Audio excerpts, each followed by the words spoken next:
My real name is Edward Garrettson, but most of you probably know me as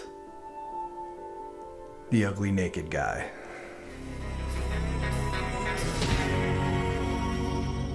When I moved to New York City, it was the spring of 1991.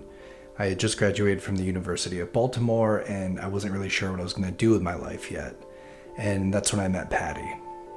She was, at least I thought she was at the time, the love of my life. So I did what anybody new in love would do, and I followed her to New York City.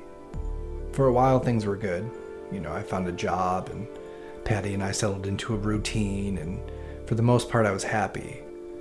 The only problem was that Patty wasn't.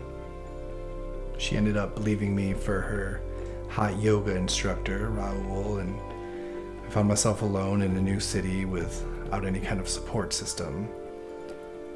And then in June of that same year, my mother died.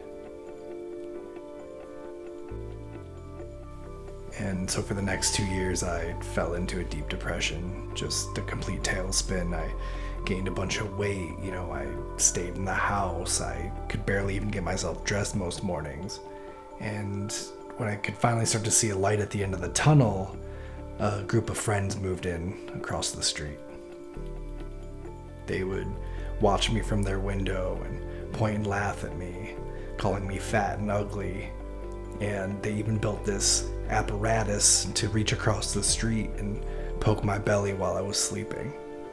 It was the most ruthless bullying I'd ever experienced. I couldn't even go to my favorite coffee shop anymore because they were always there, no matter what time of day, just taking up space on the couches, and I felt intimidated. I was, a prisoner in my own home. Even when I would try to improve my life. Ugly naked guy got a thigh master. Or try to get myself back out there. Ugly naked guy is having Thanksgiving dinner with ugly naked gal. Those people would just tear me down. And that's when I decided it was time to make a change. So I subleased my apartment to one of those bozos for 3 times the cost, joined a gym, and started seeing a therapist. And as you can see, I've lost some weight. I'm getting dressed every morning, but what I'm most proud of is the anti-bullying campaign that I helped launch across the city. I just want people to know that if I can beat bullying, then you can too.